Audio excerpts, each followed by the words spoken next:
Ouba, pour la première fois, dibiteri professionnalisé. Professionnel u ndawal mosoo ko dégg de am suñu marinade bopp am suñu cafka bopp am suñu secret bopp na nga xamee ni noonu la McDonald amee ay secret noonu la dibiteri Ouba amee ay secret dibi Ouba saaf yàpp Ouba méchoui Ouba poulet Ouba pigeon Ouba pintade Ouba bool Ouba kaay ma wax la fa dibi safe mooy 77 629 00 00 fa saaf yàpp neexee mooy 77 633 57 57 fa méchoui neexee mooy dibiteri Ouba fa poulet neexee mooy dibiteri Ouba te nag kaay ma wax la dibiteri Ouba commandeel ñu livrer la fa nga ne bu la neexee tamit nga toog sa kër Korité defal say commande Tabaski defal say commande boo amee xew defal say commande booy dalal ay nit defal say commande nga xam ne dibiteri Ouba dalay defaral méchoui bu toog doo defar dara dibiteri Ouba livré la cay Ouba moo jaaxal réew mi.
fidèle ami internetu VIP People mbégte ak bànneex saa su ne ñu waxtaan ñëwaat sur plateau bi di waxtaanee tolluwaay réew mi jëm ci langue politique ci benn émission édition spéciale comme ni ñu koy defee vendredi bu jot tey nag ma am mbégte ak bànneex di partager plateau bi ki nga xamante ne mooy Amadou Faye coordonnateur M2S moom nag laa fas yéenee dalal tey ñu nar a waxtaanee tolluwaay réew mi jëm ci langue politique bi Amadou maa ngi lay nuyu di la ziar. waaw soxna si maa ngi lay fay di la sant di la gërëm ci invitation bi. di wax ni tey bu may commencer damay commencer par benn phrase bu ma neex benn citation bu président Idrissa Seck def dans son programme. Le Sénégal et l'Afrique réclament des dirigeants capables d'impulser un sursaut de fierté, des dirigeants pour briser les chaînes du désespoir et mettre la créativité et l'énergie des populations au service de l'amélioration du bien-être des filles et fils du continent. Des dirigeants pour redonner espoir, des dirigeants en qui nous nous reconnaissons, des dirigeants mus exclusivement par le devoir de servir. Fin de citation. Donc la conscience collective est interpellée par rapport à ça. Et di nuyu ñëpp di sant ñëpp di gërëm ñëpp. ñu ngay ziar bu baax a baax di la wax Matsa coono ci yoon bi nga def ngir rek ñëw fekkee plateau bi waxtaanee li nga xamante ne moom la Sénégal maanaam lu ñëpp bokk ku nekk am nga ci ab xalaat wala ab contribution boo xamante ne mën nga ko see apporter ngir Sénégal mën a jëm ci kanam waaye waxtaan bi tey dañ koy daal di dooree ci li nga xamante ne xew na fi ci démb ak tey ñu naan Guy Marius Sagna bi muy attaqué wax di critiquer sévèrement li nga xamante ne mooy pratique yi xew ci biir Assemblée nationale bi nga gisee bi muy wax kàddu yooyu ban jàngat nga ci daal di am. bon Guy man dama gis ni day théâtre rek sincèrement parce que bi mu waree wax du tey. Guy dafa xam ne ni population bi comme ni koy gars yi di wax Y en a marre te comme da doon wax ni toujours askan wi moo ko tax a nekk foofu. rawatina mu nekkaat député du peuple. boo seetee man pour man day théâtre rek c'est pourquoi nag ça fait mal à ses collègues. Et am na ci ñoo xam ni ils ont réagi de manière très agressive. Et il fallait s'y attendre loolu c'est le début du commencement rek ay yeneen fem dina génnaat. ñu jógee ko ci Guimard. dina jógee ci gii dina jógee ci seen biir. parce que li ñu jaay askan bi la. li ñu jaay askan bi la dañoo jaay askan bi loo xam ni dañ cee tegagul dara. looloo tax ma lire loolu pour montrer que nit boo waxee nit ñi di leen promettre yaakaar ba ñu fal la ci anam yu mucc ayib. da nga am loo war a teg au moins nit ñi am espoir. mais dañ cee tegul dara. dañoo ñëw nekk ci seen bopp. et là il faut servir le peuple mais non se servir et boo defee remarquer tey gaa yaa ngi góor leex te gaa yu ñi ngi meloon ni man mais aujourd'hui en l'espace d'1 an mais il y a un changement physionomique visible ci ñoom ñëpp ci ñoom ñëpp kon donc il faut s'attendre à pire après waaw.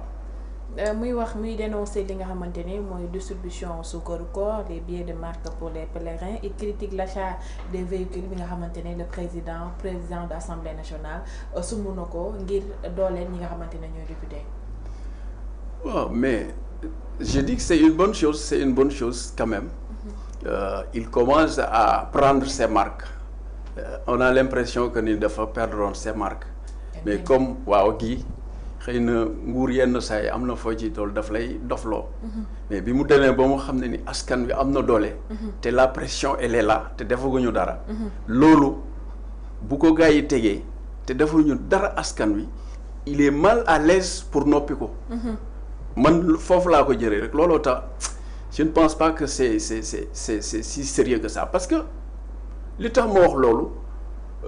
il fut des temps marché yu bëri bu ñu dàkkee nit ñi ak yooyu gii génn.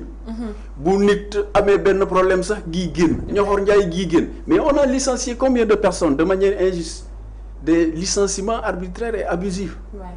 mais gii pipewul moo depuis boobu. mu xaar ba tey mu soog wax parce que c'est flagrant maintenant c'est trop flagrant lii gars yi di def donc bu waxul day gën a ñaaw ci affaire bi rek et paraît-il gars yaa ngi koy jénni mi ngi percevoir xaw ma avantage xaw ma 2 salaires ak yu kenn xamul léegi gin nañu éclairer par rapport à ça parce que gars yi nee nañu mi ngi am ay avantages yoo xam ni mar d'Italie bu fekkee day wax nañu leeral ci loolu foofu la waroon njëkk a bañ bu fekkee ni bañkat la injustice foofu lañ koy corriger mënoo ñëw nga ne da ngay corriger injustice ngay def injustice looloo tax dama ko jàpp théâtre rek sincèrement. mu nekk loo xamante ne gis nañ ko moom Guy Marius Sagna muy li nga xamante ne di critiquer fonctionnement bi nga xamante ne assemblée nationale mu koy am di dénoncer la distribution des sukkaru koor des billets pour les pèlerins de l'achat de véhicules pour les députés ñu gis tamit yaa ngi koy wax léegi sa ay biir wax te des na ñeneen ñoo xamante ne war nañoo génn ñu gis ku mel ni Ismaïla Diallo député Pastef muy wax que ne Guy a son propre agenda il n'est pas celui qui prétendait être. waaw mooy li ma la wax sànq rek. kooku wax na le Diallo la y a son autre ami aussi bi nekk le Keita seen tur yi miinu mën leen tellement pas parce que dama mënul dara ci ñoom looloo tax seen tur yi sincèrement mënuma leen retenir quoi parce que mënuma dara ci ñoom et noonu lay commencer ça veut dire que rupture bi ñu doon woon nit ñi pëccëxoo moo commencé feeñ léegi et ils n'ont pas ce droit waaw parce que tey dañu waxoon ni nouvelle façon de faire la ñuy won nit ñi jaay nit ñi rupture ba nit ñi adhéré kon donc ngir yàlla nañu jël préoccupation nit ñi parce que nit ñi xiif nañu nit ñi bëgg nañu faju mënuñu faju nit ñi bëgg nañu dëkkuwaay mu tëleen location yaa ngi cher surtout au niveau de Dakar et aussi licenciement bi bari na ñoo xam ne je prends un exemple am na benn école boo xam ni je suis le PCA dans le privé mais ñooñu am na ay élèves yoo xam ne seen parents yi dañoo mujjee arrêté sax seen scolarité ndax ñàkk am lu ñuy fay et pourtant bizarrement ces gens-là ils ont voté pour eux ils ont battu campagne pour eux gis nga injustice boobu déjà ñuy créer au niveau des personnes donc lii n'est que le début du commencement hein. S'ils ne savent pas lire entre les lignes nag alors bonjour les dégâts.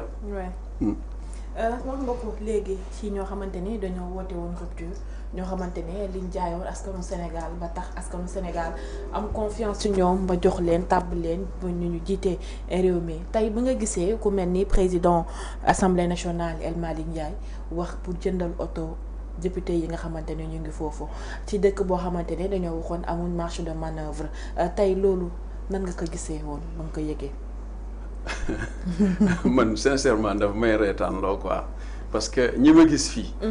ñëwuñu pour servir mais ils sont venus pour se servir parce que boo seetee waa ji moo nekkoon xaw ma seen chargé de com xaw ma lan la temps bi ñu nekkee dans l'opposition. mais Ñoxor Njaay lu APR def rek ñu ne kaay leen ñu jox leen suñu livre solution. étant donné qu'ils ont ce livre de solution rédigé par 400 xaw ma 4000 experts. ah mais tey le problème ne devait pas se poser. Et bizarrement du projet ils sont partis à solution et de solution ils sont aujourd'hui à Baobab. avec yóbbul ñu ba fan 2050. horizon 2050. waaw là où le président Macky Sall avec des orientations très claires et des réalisations pertinentes. mu waxoon 2035. léegi ñu ñëw sànni nit ñi 2050. et ils avaient promis bu ñu ñëwee en l'espace de 2 mois les économies seront au vert. Ensuite mieux encore le taux de chômage dañ koy faj. donc les jeunes vont trouver de l'emploi dañu am liggéey kenn dootul jàmbatati. tey loolu amul. donc vous voyez kon donc ñii xamuñu sax fi ñu jëm. dañuy tâtonner rek. mais c'est la faute aux Sénégalais. parce que bi ñuy tànn dañoo topp engouement bi ak euphorie bi xooluñu njiitu réew dañ koy tànn. c'est pourquoi on dit élection mais malheureusement ils n'ont pas choisi ou bien s'ils ont choisi ils ont mal choisi parce que dafa war a am des critères de d'éligibilité yu sûr ci ngay sukkandiku pour tànn njiitu réew. njiitu réew du caaxaan. njiitu réew dafa war a am jaar-jaar. njiitu réew ci comportement bi aussi dañ koy xool. est-ce que kii vraiment bu waxee nit ñi mën nañu ko topp. par rapport à son vécu et tout ça. njiitu réew est-ce que du point de vue relation am na ko c'est-à-dire carnet d'adresse. mais yooyu yëpp il faut nga seet ko. parce que bu demee ba jafe-jafe ñëw parce que il faut s'attendre à tout hein comme nous dans les familles ak loo am alal des fois par rapport aux aléas par rapport aux problèmes invisibles imprévisibles nga jànkonte ak moom mais boo amul esprit de management pas-pas ak yàlla may la xarañte mais am na yoo xam ni boo deful ndànk tu ne pourras pas gérer la famille. a fortiori réew nga jox ko ay jeunes yoo xam ni dañuy soog a jàng mënuñu nekk sax chef de quartier ki nga xam ne ñoo ko joxoon mairie Ziguinchor. xaw ma ñaari camion oto mbalit xaw ma ñaata la jëm depuis boobu. voyez là où les autres avaient posé des actes forts fait des réalisations yoo xam ne yu mucc ayib. te wàccalu leen dara comme héritage. wàccalu leen dara héritage.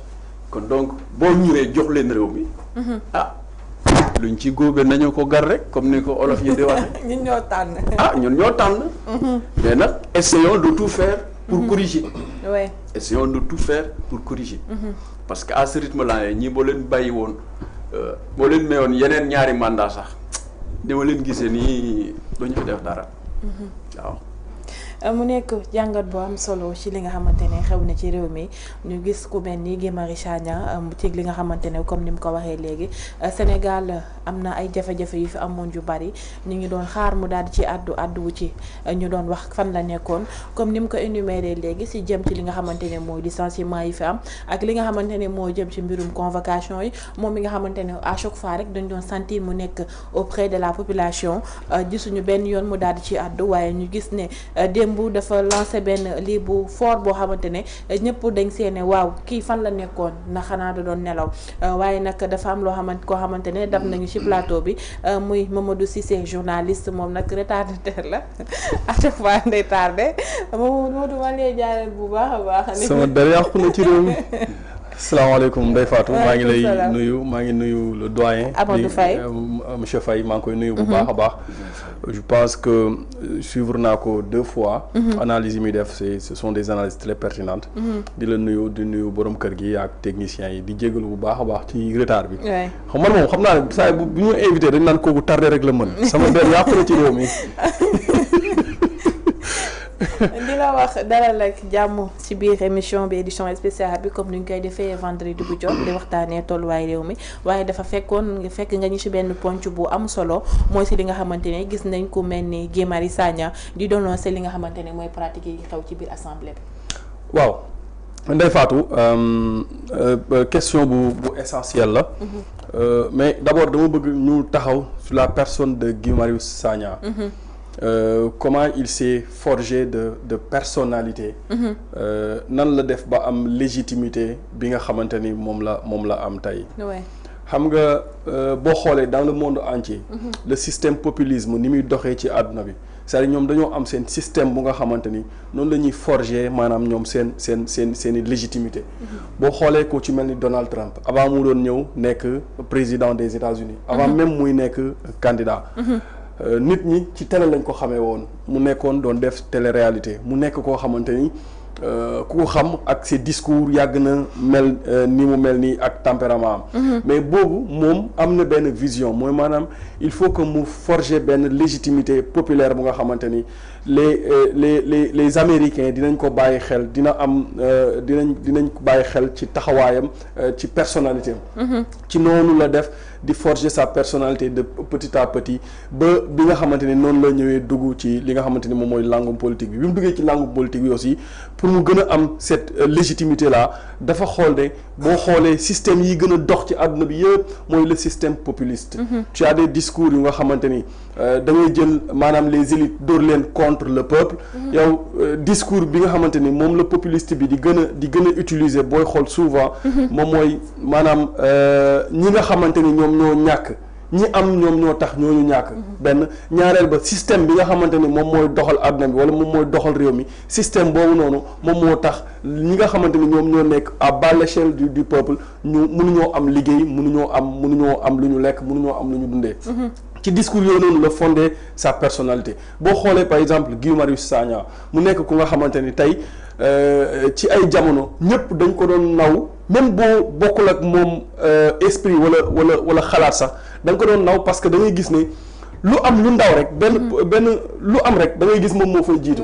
bu ceeb chéré Guy Marius Sagna moom kese ngay gis mooy génn ànd ak Karim Xurum Xaq dem xeexi.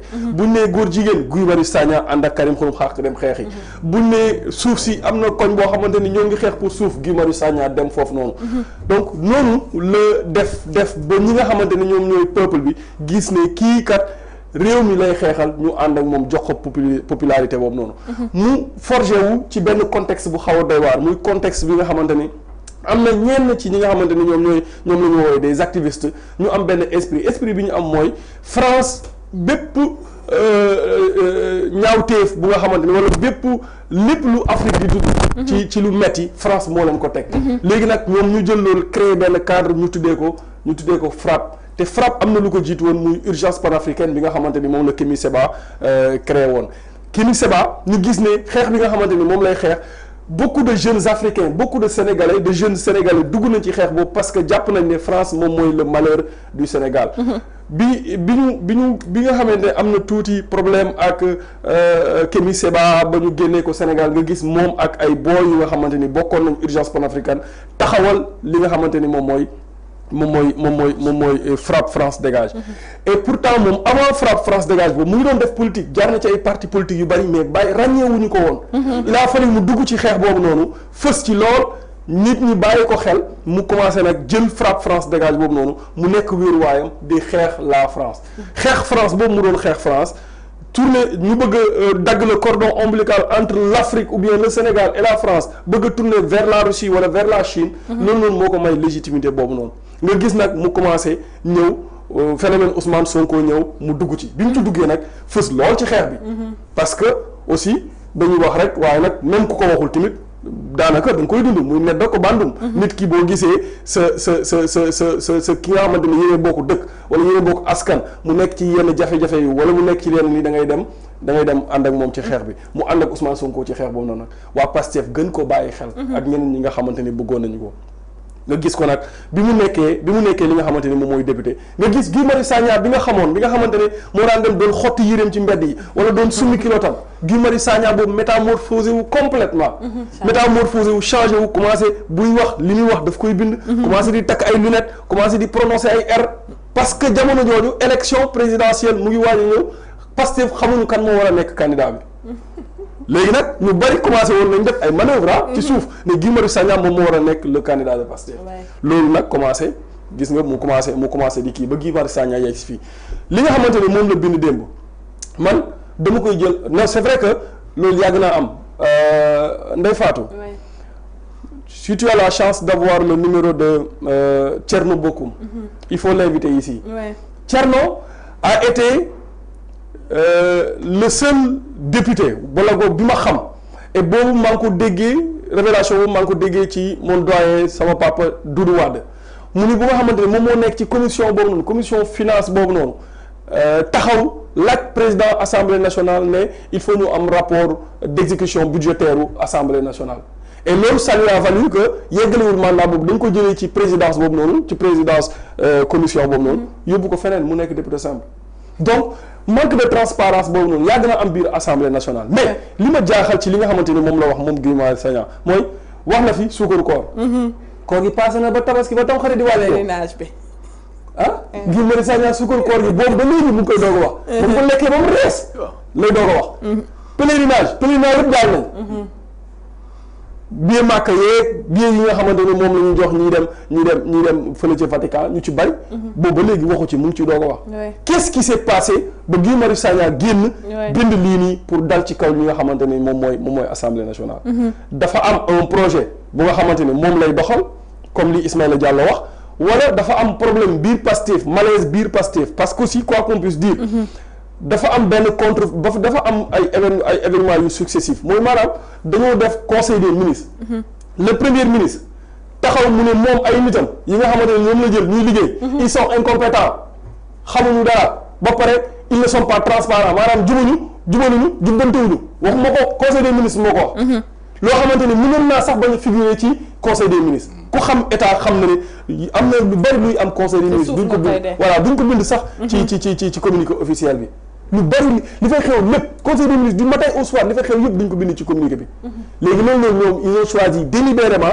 dugal ko ci li nga xamante ni moom mooy conseil des ministres bi nit ñi commencé ko wax Guy Marius Sagna génn fële indi benn contre-feu nit ñi commencé wax ci Guy Marius Sagna Ousmane Sonko ci même jour bi indiwaat beneen contre-feu xam naa loolu dinañ ci ñëw muy sëb diplomatie donc moi je pense que li mu wax yëpp jar na bàyyi xel mais man maan am esprit bu nga xamante ni bu dara xewee dama naan lii am na lu xew am na lu tax ñu def ko ku xam Pastef seen système de propagande seen système de communication du ñu def dara gratuitement Ousmane Sonko Guy Marius Sagna Ousmane dafa bëgg Ousmane Sonko et dafa xeex pour projet bii nii léegi bu taxawee di dóor ci kaw ki nga xamante ni moom mooy El Malick ci loo xamante ni mën nañ cee waxtaanee yaa anguille sous roche man damaa jàpp ne am na lu ñuy nëbb luñ bañ ñu yëg ko wala boog am na luy waaj a ñëw loo xamante ni bëgguñu ñu wax ci yaa ngi dégg Cheikh Diba waxoon na ni le 25 xaw ma la ñuy génnee li nga xamante ne moom mooy rapport le 23 le rapport tey la ñaata tey la 20 lundi dans 3 jours rapport d'exécution budgétaire boobu noonu fii ak 2 jours di nga déggaat leneen événement yu nga xamante ni wala yeneen communication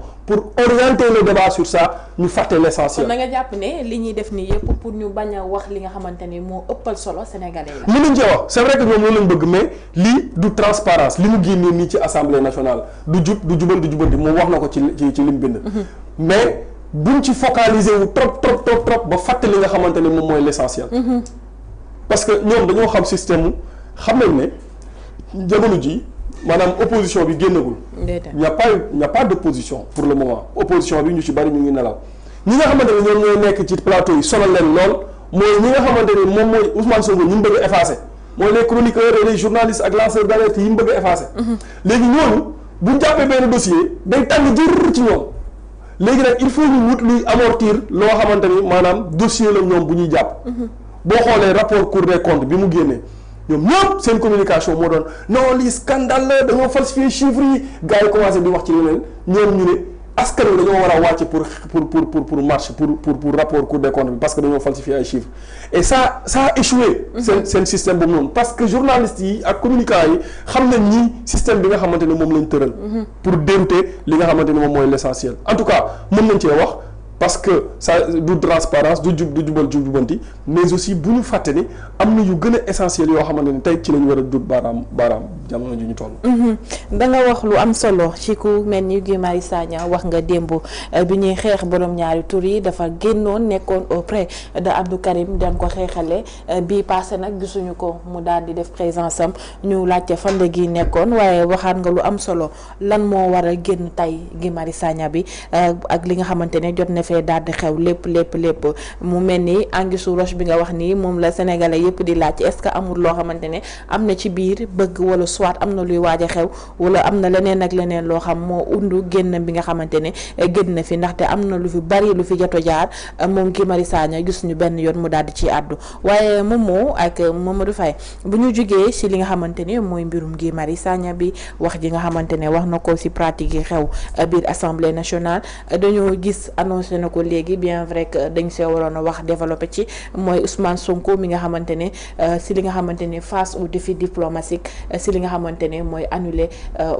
visa ñi nga xamante ne ñoo waroon defi préparation fële ci États-Unis waaw loolu vraiment je pense que le président Idrissa Seck wax na ci et à travers le pacte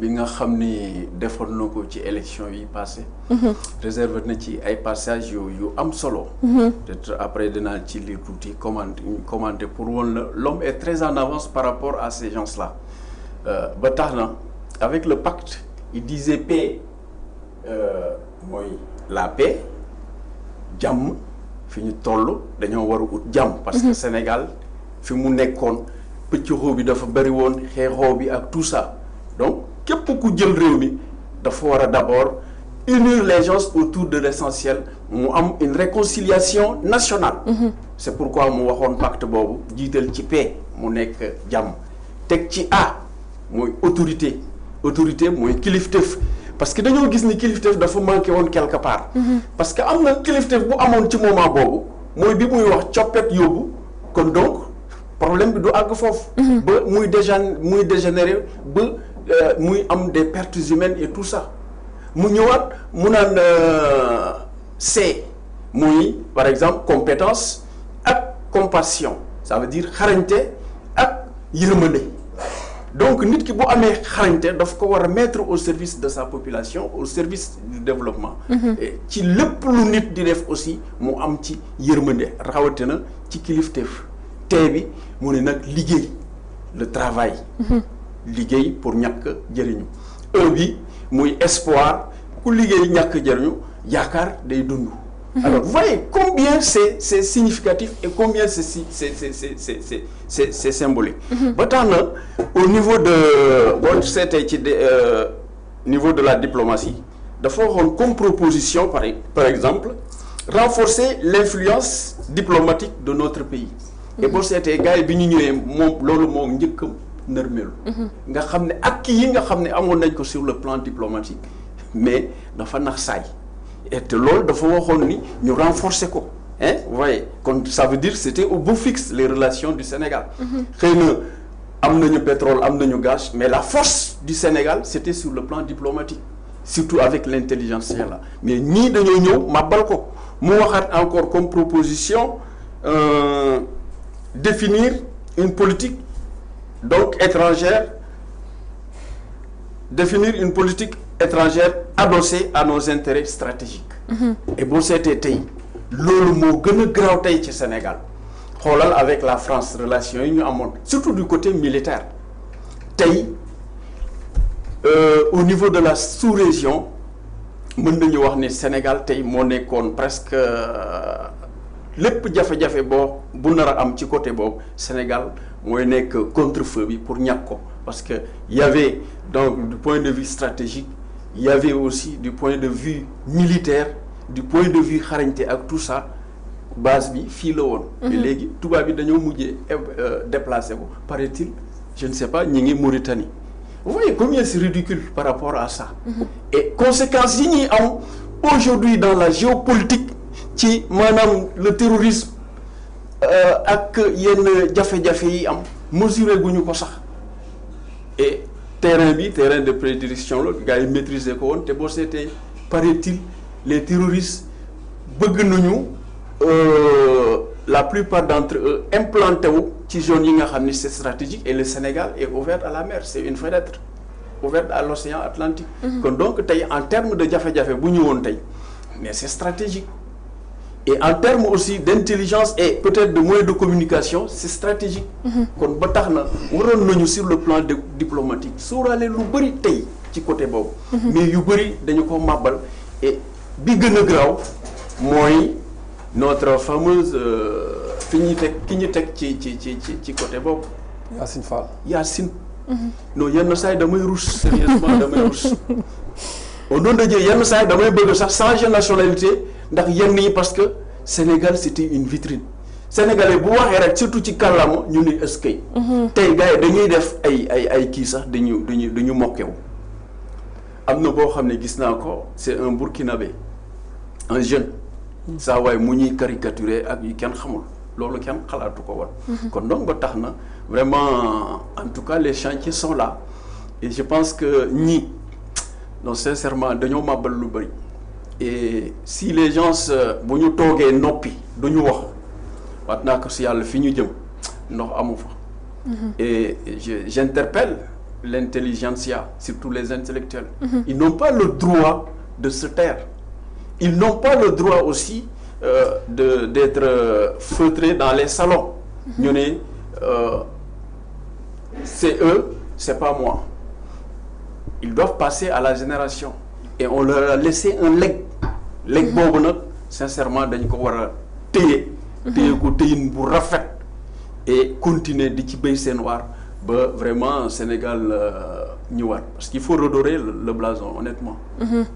Sur le plan diplomatie ñu bari dañoo nawoon ci Sénégal waaye depuis lors gis nañ ci événement yi fi jot a jàll lu ci mel ni defetu Amadou Hott bi am benn impact boo xamante ni ñëpp dañoo wax ne diplomatie Sénégal dafa commencé nërmeel mais Mamadou bi ñu gisee tey ñu ne stage de préparation des Lions aux États-Unis annulé après le refus des visas de plusieurs joueuses tey ban gis-gis nga fi daal di am. xam nga da nga wax ci kaaw li nga xamante ni moom mooy Amadou Hott dinaa ci wax tuuti rek mais li gën a am solo mooy ce qui s'est passé entre hier avant-hier et aujourd'hui xam nga soxna Ndeye Fatou la diplomatie c'est de l'élégance c'est de la prestance c'est de la compromission diplomatie taxawaay la bu nga xamante ni ki ko war a yore ci réew mi dafa war a am taxawaay bu mat sëkk boo xamante ni balaa moo wax sax fatina éloquence balaa moo wax sax élégance bi nga xamante ni moom lay dégager c'est-à-dire moom mooy jaay réew mi diplomatie mooy jaay réew mu ngi mel ni kër gi tey soo amee équipe commerciale boo amee benn commercial bu nga xamante ni ku rafet la taaru la jongoma macha allah ba pare am fashaaxa maanaam mën a wax mën a jaay produit kooku dina wutee ak ki nga xamante ni maanaam daanaka pour mu décrocher un partenaire dafay xaw a jafe gis nga ci kaawu Amadou Hott am na ci jamono yu nga xamante ni jamono yu leen doon toll am na ay manœuvres yu ñu def ci suuf ba Mauritanie sax du am candidat parce que bul fàtte ni Amadou Hott bi muy déclarer sa candidature boobu Mauritanie amagul candidat Mauritanie Amadou Hott déclaré na candidature am ba commencé def sa tournée Mauritanie doogay déclarer sa candidature bi Mauritanie déclarer sa candidature ñi nga xamante ni ñoom ñoo yor diplomatie Sénégal ñoom mënoon nañu def ay manœuvres ci suuf ba Mauritanie teg ci suuf li nga xamante ni moom mooy sa candidature et loolu ce sont des exemples yu nga xamante ni monsieur Faye te ñoom ñi nga xamante ni xam nañ état nu muy fonctionner loolu yàgg na fay am on a vécu ça avec li nga xamante ni moom mooy CAF bi ak Augustin bi nga xamante ni bëggoon a nekk candidat mais Antonio Guterres lañ daal di woo kooku moom moo déplacé wu ñëw ba Sénégal pour waxtaan ak le président de la République ak ñi nga xamante ne ñoom ñoo diplomatie. pour Sénégal teg ci suuf li nga xamante ne moom mooy sa candidature.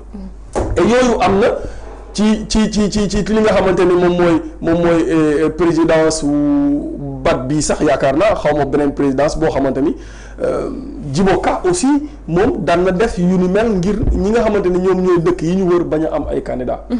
léegi ñun ñu am candidat Mauritanie am candidat ñu dem suñu candidat ànd ak suñu ñi nga xamante ni ñoom ñoo yor suñu diplomatie. dem Mali def délégation dem Mali waxtaan ak la junte ñu génn ci ngoon gi délégation Mauritanie sans son candidat ñëw waxtaan ak la junte bi génn ñoom ils vont soutenir Mauritanie.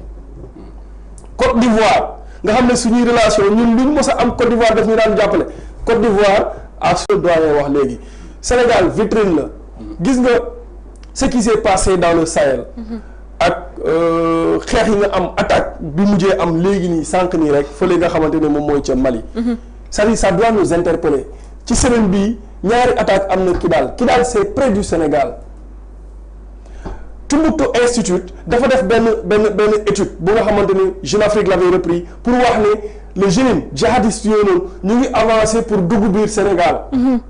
Jeune Afrique a repris le rapport gars yi di Jeune Afrique alors que étude boobu di Tombouctou moom moo am ñoom ñu ngi avancé ndànk-ndànk. parce que bu ñu demee ba frontière Sénégal ak Mali ay attaques répétées di fa am chaque semaine dina am plus de 2 ou 3 attaques yu fay am. mais ça doit nous interpeller. oui nan la ñu war a mën a def. pour réew yi nga xamante ne ñoom ñoo nekk suñu wet ñu nekk ci jàmm ñun tamit ñu nekk ci jàmm parce que ñoom bu ñu nekkul ci jàmm ñun duñ mën a nekk ci jàmm. donc yooyu noonu yëpp ay stratégie la yu nga xamante ni war nañ koo mën a régler par la diplomatie. C'est pourquoi je ne me coupe pas. Le président Idrissa Seck disait dans sa 46e proposition définir et mettre en œuvre une stratégie visant à promouvoir les Sénégalais dans les organisations internationales. Mais c'est exactement ça. Il faut prévenir. Il faut prévenir. Voilà. Gouverner, c'est prévoir. Voilà. Donc, pour moi, suñu gars yi dañoo manqué de vision dañoo manqué dañoo xamul ni état di doxee et ñàkk a xam ni état di doxee. ñàkk a xam lu ñuy def moom moo waral ñu ni États-Unis a refusé des visas ci ñi nga xamante ni ñoom ñooy suñu joueurs basket yi. mais loolu du benn yoon c'est pas la première fois muy am. yooyu danaan am mais refus de visa ñun ñëpp ñuy demander visa xam nañ ne refus de visa dafay ànd ak motivation. dañ lay rejeter parce que am na complément de dossier wala am na lii am na lële su fekkente ne ay dossiers la ñu nga xamante ni mënoo ko compléter mais c'est la diplomatie yow sa ambassadeur wala sa ñi nga xamante secrétaire général bi yor maanaam diplomatie Sénégal secrétaire général du ministère des affaires étrangères posture bi Ousmane Sonko am sax moom waru ko woon am moom waru koo am moom am na ay coup de fil yoo nga xamante ni war nañ koo mën a def rek la situation est décantée. Pourquoi les États-Unis ont refusé des visas du ñëpp dafa am ñu refusé le visa. Pourquoi les États-Unis ont refusé ces visas. loolu lu jar a laaj la beneen bi mooy Ousmane Sonko xam na c'est un populiste un très grand populiste. c'est le meilleur populiste de l'Afrique. waaw il va en Chine après-demain. dinañ ci wax. ouais non mais parce que dafa ànd parce que boo xoolee son texte ci fin bi bu mu xasee États-Unis xas yow boo xas leen ba pare dafa tagg Chine. et pourquoi mu tagg Chine danger bi nga xamante ne moom moo nekk ci publication bi. man def naa ci publication sànq ci Facebook dama ciy jël quelques points rek mooy premièrement le premier ministre moom warul réagir nii. voix officielle. maanaam sa page Facebook. bu demee ba nekk la voix officielle bu ñuy régler la diplomatie c'est-à-dire dootuñu xàmmee le premier ministre ak le président du parti. wala le premier ministre ak ki nga xamante ni moom moo gérer la diplomatie.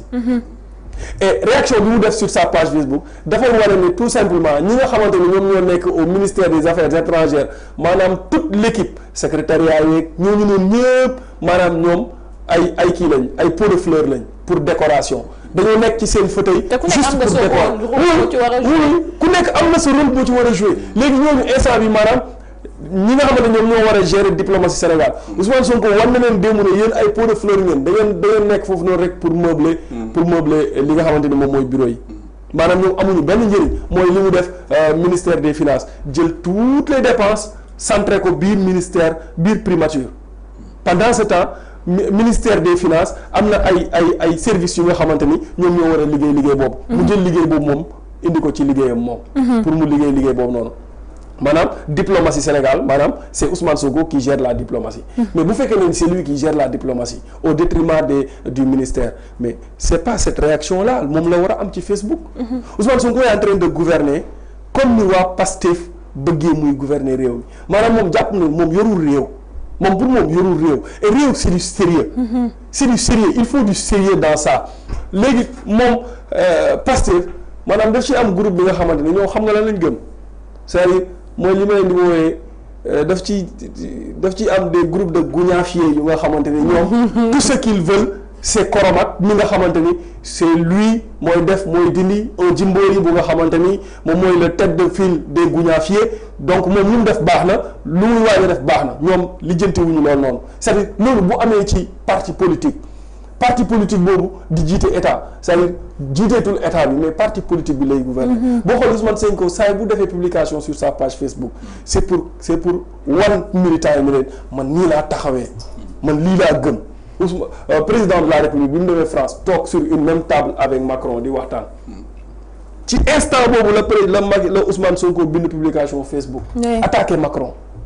pendant ce temps le président de la République mu ngi toogal ak son homologue français.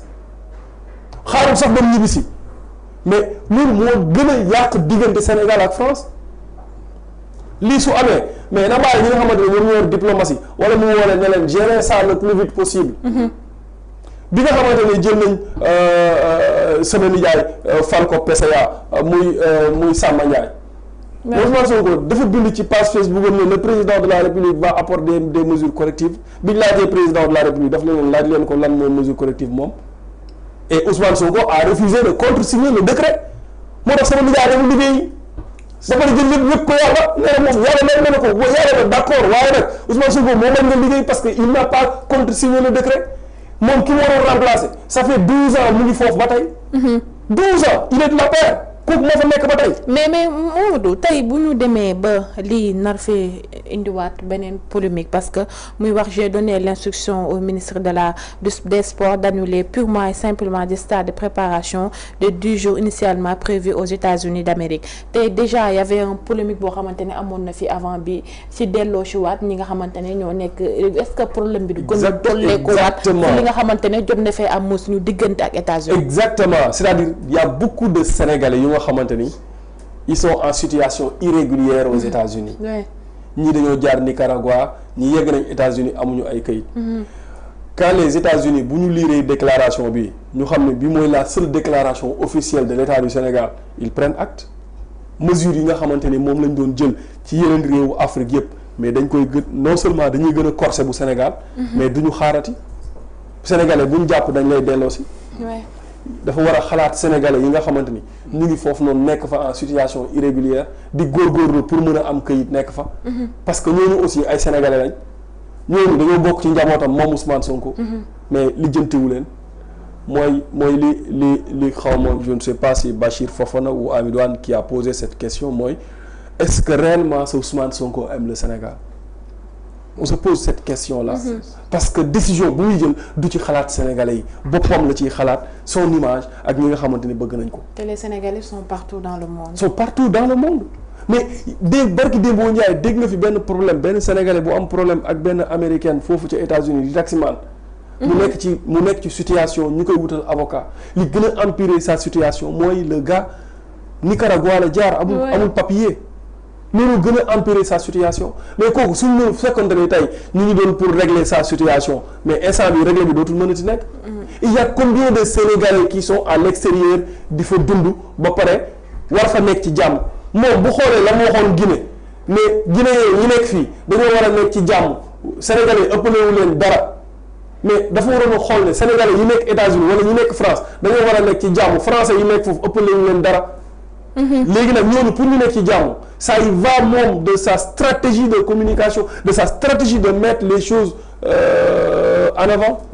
mais malheureusement xam nga nag bi nit ñi di xool ni ñuy defaree état ni ñuy doxalee état ni ñuy jàngalee di jàng ni ñuy doxee ñoom ñu ngi jàng ni ñuy defaree ay cocktail molotov ñu ngi jàng ni ñuy tojee ay bus ñu ngi jàng ni ñuy saaga moo tax loo ci gis dara du dem mooy li doyen wax léegi maanaam ils ont mis tout à terre mooy la diplomatie l'économie l'employabilité des jeunes la commercialisation de l'arachide ak yeneen yu bari yu nga xamante ne le sport la culture lépp est à terre la communication la presse sénégalaise et ça dit est à l'agonie benn waaye bu fexe fële kenn xamul fu mu jugee ñëw rek moom xamul sax lu presse di doxee Sénégal ñëw di def lu ko neex c'est-à-dire maanaam lépp lu nga xamante ni Sénégal tey dañ ko ci doon naw ñoom delloo nañu ko ginnaaw et ça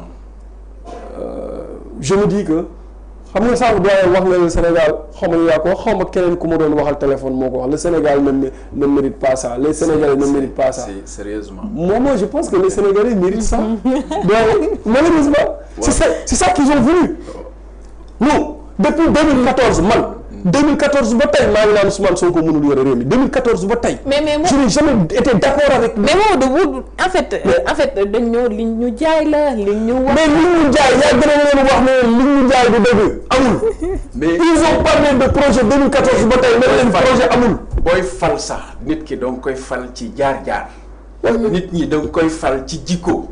nit ki danga koy fal ci gannaawam ak mën a. Intervenir par rapport au problème. nit ki da nga koy fal ci carnet d'adresse mooy li ma waxoon en début d'émission. mais léegi nit ki mën na wax rek wax bu ñaaw ou bien mën na xaxar ak yooyu nga ni non nañu ko jël. parce que lan nga ciy séntu après mu fayul la ki la doon mettil. ki la doon mettital. et malheureusement vision négative boobu population Sénégal bi moom la am. et intellectuels yi am beneen gis-gis au lieu ñu addu non du ñu addu. dañuy croiser fële toog di seetaan. te xamuñu ni ñax mu wow bi dina lakkaale ñax mu tooy. et aujourd'hui nous subissons les conséquences d'un mauvais choix. Ouais. Et ça ne fait que commencer. Ça c'est clair. Ne fait que commencer. Parce que toujours li ngay wax fii sànq yëpp ne gii wax na lële ñoom wax nañu le ay contre-feu la ñuy taal rek.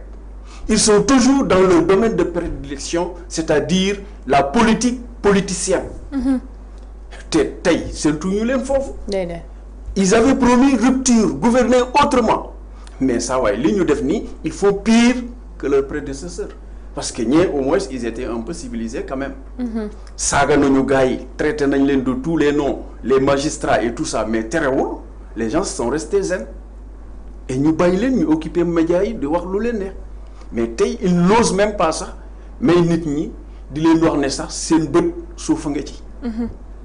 parce que nag nit boo ajee doo bëgg ku séntu. et c'est pour cela ñuy waxi effacer te xamuñu ne yàlla moo mën a effacer. du ñoom ñoo mën a effacer. am nañu nag capacité am ay moyens parce que ñoom ñoo yore doole gi tey. mais dañu xalaat démb.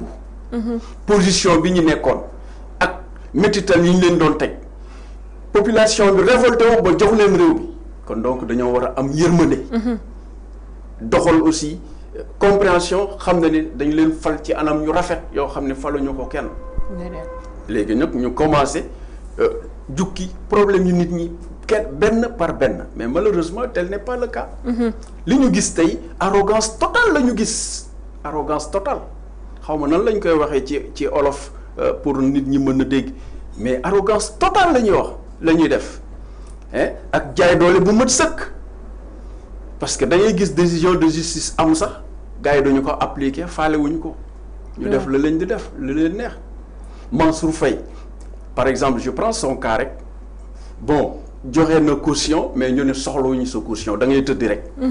mais loolu mooy lan te pourtant am na ñu joxe caution ñu bàyyi leen. pourquoi ça veut dire ils veulent montrer quelque part à la face de ñi nga xam ni loolu mooy neexal seen xol lii def nañ ko te bëggoon ngeen ko.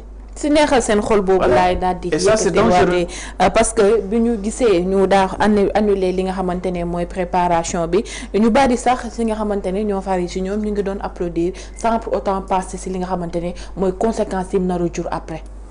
donc conséquences yi kay saa waay kenn xamul fan la ñu jëmee. et bizarrement le pilier fort bi nga xam ne moo doon nekk contre-pouvoir c'était deux mooy la presse. et les hommes religieux. mais malheureusement presse boobu créé nañu division ci seen biir ñenn ñi ñu tiital leen ba nga xam ne ñemeetuñu sax wax. am na ñoo xam ne nag comme seen patron bi xam nga Mofit la. comme Aïssatou Diop Fall aussi. et Tunkara ces gens-là ay bañkat lañu ñooñu tey tu sens de manière visible ñoom ñi ngi wax li ñuy xalaat ci réew mi di indi des propositions et di laal. fi metti mais malheureusement ils sont pas nombreux parce que tey bi ma gisee benn titre il y a beaucoup de journaux am na ci ñu titré ni Sonko gifle Trump mais c'est le contraire c'est Trump qui a giflé mais pas lui ça c'est clair parce que dañu ko jox baaf mbaj taf mais en retour il devait utiliser la démocratie pour que cela passe inaperçu mais daf ko gën a feeñal kon loolu defet la ba pare ngay gis ay journaux mais man on est dans quel pays on nous vend cette information-là ñeneen di ko gis à l'extérieur et tout ça yaakaar ne c'est ça la réalité mais au fond. demeewul noonu c'est différent. mu mel ni ma ñëw ne la doy amal ma sa téléphone ma woote. waaw nga ne ma maa bañ amaluma. waaw ma ne la bàyyi naa woote bi sax. waaw léegi lan moo tax ma bàyyi woote bi. boo ma amaloon damay woote noonu. très bien waaw amuloo moo tax woote wu ma. très bien damaa ñëw ñaan visa nga bañ. waaw nga ne waa man bàyyi naa sax dematuma. waaw yow loolu jar na boo nekkee vrai journaliste da ngay xool les dessous de ça. C'est clair. nga def ce qu'on appelle une investigation bu net et claire nga jox ko maintenant population bi parce que la population a besoin de savoir. parce que population bi moo leen di fay. n'oublions pas ça la population maire bi jaay caaf dërëmam mi nga ca borom voiture bi dërëmam mi nga ca. kiy jaay ci biir marché ba dërëm moom mi ngi ci c'est à travers dagg juuti yooyu xaalis boobu la ñuy collecté yóbbu ko trésor général mu nekk ay milliards plus xaalis bi ñuy abbu ci bitim réew ngir ñun pour ñun kon donc lépp lu ñu am en réalité population bi moo leen koy jox. au retour il faut respecter cette population et leur donner la bonne information mais malheureusement ñi nekk fii ils ne font que de la politique politicienne. et c'est pourquoi je dis à travers notre mouvement il faut que les gens ñu def tout pour faire élire le président Idriss Seck aux prochaines élections xaw ma ndax 2027 lay doon ndax 2029 mais quoi que mu coûte leen sincèrement ku mel ni président Idriss Seck bu ñëwul jooyanti lii nga xam ne mi ngi commencé màbb di nërmalu man gisuma keneen ku gañawaat it ci jafe-jafe rek ngay nekk. et ba tax na en tout cas nous proposons comme solution de sortie de crise l'alternative la plus crédible le président Idriss Seck parce que am na xarañte bi am na xame bi et yàgg na donc dugg ci état xam na les rouages et les affaires courantes de l'état am na carnet d'adresse et xam-xam n'en parlons pas parce que xeltukat bu mag la sur le plan économique kon kooku tey jooyanti dina yomb ci moom mais ñii bi ñu waxee jub-jubal ba léegi defuñu dara c'est pourquoi te tey fi ñu toll nii tey jàngalee la ñu war a wax ak jubale ak dëggu ñoom jubuñu bay jubal li waaw mi ngi noonu balaa ngaa jubal di jubbanti mi ngi noonu nga jub ba pare jubbanti ko yow mi ngi noonu charité bien ordonnée commence par soi-même yow mënuloo nekk koo xamante ni maanaam yaa gën a dëng garab yoo nga ñëw nga ne yow da ngay lan lañ bañ commencé ba léegi doyen lan lañ fi jubbanti dara dañ ma wax rek ne ma lii lañ fi jubbanti du dara biñ ñëwee ci man chantier bi ma leen doon xaar bi nga xamante ne man nee naa leen chantier boobu buñ ko réussiree pour man réussir nañ parce que Macky Sall tabax na fépp Youssou Ndour woy na lépp Ousmane Sonko wax na lépp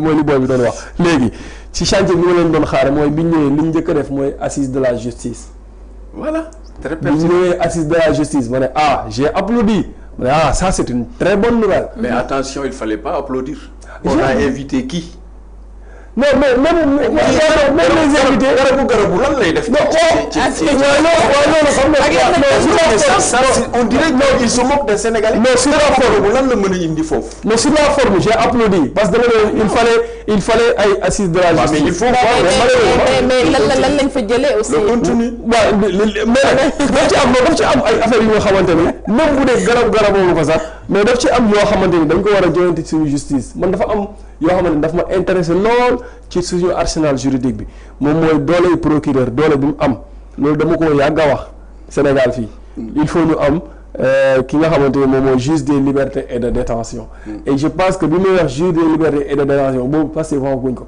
parce que maa ngi ko déggee woon ci un candidat koo xamante ni candidat la woon mais malheureusement jàllul muy Ibrahima Diop mouvement Jàmmi Sénégal nekk fële ca France moom moo njëkk wax mbirum li nga xamante ni moom mooy juge des libertés et de détention ñu ci daan waxtaan plateau bu ma dem ne Sénégal il faut mu am juge des libertés et de détention. Mais Idriss Seck a proposé mieux en disant que tey le haut conseil de la magistrature président daf cee war a génne loxo. mais ñoom exclusivement avec ñi nga xam ne ñoom seen domaine la ñoom ñu tànn ci seen biir jiital. comme li ñuy def Barrow ak yooyu. non xam nga loolu c'est dans le programme de Diomaye 2024. mais loolu la waroon def c'est dans le programme ñoom dans le programme dañoo wax ne président de la République dafa war a génn conseil supérieur de la magistrature. ñu ne dañuy changer kii nu mu tuddati conseil constitutionnel def ko cour constitutionnel ak yeneen yu bari léegi bi ñu ñëwee nag xam nga président moom nee na moom xam nga waxeet na bu yàgg maanaam lépp luñ diggee woon ñoom bi ñuy ñëw. moo tax Sénégalais yi léegi politiciens bu ñu leen diggee man est-ce que dinañ gëmati politiciens diggee yi sax parce que li ñu leen diggoon yëpp bi ñu ñëwee lu bari mënoon nañ koo def ci at bi waaye defuñu ko xoolal rapport li nga xamante ni moom moo génnee ci assise boobu noonu ba tey déggoo ñu wax ci. ba tey amul benn mbir am na loo xamante ni jarul sax ay élection dafa am yu bari yoo xam ne ay décret lay laaj ay signature dindi fii def fii mais ñoom bi ñëwee li leen gën a ñor mooy. Conseil économique social et environnemental dugal loi introduire loi pour tas ko ak au conseil des collectivités territoriales te Ousmane Sonko dafa ne woon bu ñëwee li muy njëkk a def loi bi muy njëkk a dugal mooy criminaliser l'homosexualité xam nga loolu waxoon waaye ñoom génnaat nañ ci lool beneen bi mu ñëw mu ni l'article 80 est une hérésie je pense à mon père Moustapha Diakhaté mi nga xamante ne moom la ñu jàpp pour offense au chef de l'État offense au chef de l'État nga xamante ni moom Ousmane Sonko ba mu koy wax c'était le 22 juin 2020 xaw ma 2020 22 juin 2020 la bind ci wax ne l'article 80 est une hérésie mu ne ci biir publication boobu mu ni képp koo xam ne da ngaa allergique critique waroo nekk père de famille waxuma la père chef de parti bay nekk président de la République mais moom il est allergique aux critiques waaw il est allergique boo ko critiquer rek jot nga ko laal nga ko donc moom yu bari yu nga xamante ni doon nañu ko wax loolu mooy le populisme c'est-à-dire le populiste su daf lay dikk loo xamante ni leer na ko leer yàlla ne lii mënta nekk lii mënta nekk bi mu ñëwee mu xam ne la mu diggee woon mënta nekk léegi nag lépp daf koy jël échec bi daf koy jël taxañ ko ba mu kii dóor ko ci kenn moom du échoué de mais ñeneen ñi ñoom mooy échoué. toujours c'est les autres. toujours c'est les autres. c'est-à-dire ça c'est propre aux populistes. moo tax comme Sénégalais yi leen bëggoon a essayer. parce que nee nañ Macky Sall yàq na réew mi ak ñi fi nekkoon de 1960 à nos jours. Ousmane Sonko bi ñu wax naan dañu war a fusiller les chefs d'État. xam nga loolu yàgg na. c'est grave. moo tax bu gaa yi naan 2021 entre 2021 ak 2024 la commencé yenn discours yi bi muy wax naan dañu war a fusiller les chefs d'État c'était en 2018 xaw ma 2019 loolu yàgg na bi mu koy ko wax. donc moi je pense que lii nga xamante ni moom la Sénégalais yi bëggoon muy essayer leen léegi nag essayer nañ leen ci at yii nii liñ fi yàq yaa ngi wax président Idrissa Seck liñ yàq ci at mii nii ci benn at laa la wax de président Idrissa Seck bu ñëwoon ci ñaari mandat du ko mën a defaraat. non si mën na ko defar parce que l'homme est pragmatique. gars yi dañoo yàq rek. non waaw xam naa yàq bi mais saa waay dafa pragmatique. parce que bon c'était je vous donne un exemple du temps du président Wade avec l'ajustement structurel Diouf di wax mieux d'État moins d'État le désengagement de l'État mais Wade a hérité d'un pays presque en lambeaux excusez du terme fonctionnaires yi dañ foo nekk ay départ volontaire ci la ñuy indi maintenant recrutement obligatoire par exemple dans l'éducation dans la santé te da doon continuer c'était des expériences qui avaient porté léegi ñu progresser dem ci santé bi noonu lañ naroon progresser ci lu bëri. ba privatiser secteur yu bëri. tu as vu mais ñoom bi ñu ñëwee mais Idrissa Seck il a proposé quelque chose de clair tu as vu mu dem au Conseil de Paris Wade avait proposé 300 et plus cher milliards il est venu avec 834 milliards ba pare la dette qui était de 70 mu indi ko à 5% wàññi ko ba gars yi baal yu bëri mu ne nag il faut ngeen investir PTTE ak yeneen dugg gars yi di ko financer. Des projets yoo xam ne si la Macky bi mu ñëwee prolonger affaire bi indiwaat ay yeneen projets yoo xam ne que les projets structurants léegi affaire bi di dem. kon ce qui veut dire que xeltukat yaa ngi fi boroom xam-xam yaa ngi fi. et je crois dur comme fer. tey situation bi fi mu toll nii tey dans l'anderneau politique honnêtement man ci sama gis-gisee moom laa gis koo xam ne tey mën na. indi une solution par rapport à ça ne serait-ce d'abord par l'autorité parce que tey fu ñu toll ci Sénégal il faut de l'autorité mais malheureusement ces gens-là confondent autorité et un peu de la dictature. Autoritarisme. Voilà je ne voulais pas parler le mot parce que c'est un peu dur. Ah ouais. mais loolu la ñu confondre croyant que ni mën nañu tiital nit ñi ak yu kenn xamul mais dañoo xamul sénégalais parce que bu ñu xamoon sénégalais ba mu jaral leen ay bakkan rot bi ñu waxee ne génn leen gars yi génn bés bu ñu defee gars yi lu xaw a jege ak loolu rek jàngal nañu gars yi xeex ak ñeme je pense que yal na loolu bu mu am sax yal na bu loolu am et ñu trouver une solution dans la paix et dans l'amiable ba ñu dellu siwaat yàlla may leen dëgg-dëgg ak am xolu muñ ba mën a dëkku yeen ñi xam na ni ñi ngi ci yoon bu baaxul sur une pente glissante et ils n'ont pas le droit ñu yóbbu réew mi foofu.